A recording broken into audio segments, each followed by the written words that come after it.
Hi guys, namomroblema din ba kayo sa ingay ng iyong kapaligiran? Kapag kayo ay nagvo-vlog at nagvo-voice over. Dahil yan din ang aking pinoproblema sa tuwing ako ay nagvo-vlog or nagvo-voice over. Sobrang ingay talaga ng aking background. Kaya pinag-ipunan ko para makabili ako ng wireless microphone. At sa Shopee ko pala to in-order. Kaya tara guys, samahan nyo akong i-unbox itong aking nabiling wireless microphone kung legit ba talaga. At ito na nga, mayroon siyang warranty certificate. At ito na nga ang ating Boya wireless microphone. At nagkakahalaga itong 1,668 pesos. And this Boya 2.4 GHz wireless microphone system compatible with iOS devices. And Type-C ang kanyang charging port.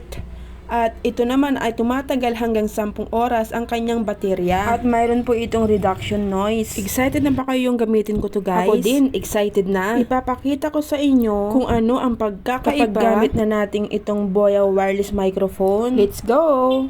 So okay guys, this is my voice without the mic. This is my voice without the mic. This is my voice without the mic.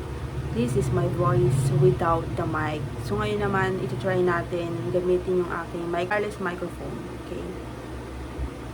So, ito na. Naka-on na yung aking wireless microphone. Tapos, ipit na lang natin dito. Okay. This is my voice with the mic. This is my voice with the mic. So, hindi pa naka-on yung kanyang reduction noise. So, ngayon naman, i-on natin yung kanyang reduction noise. Okay. So, pipindutin lang natin dito dalawang beses. Pa-on na po yung kanyang reduction noise. So, ito na. Kabit natin dito sa akin. So, hello mic test.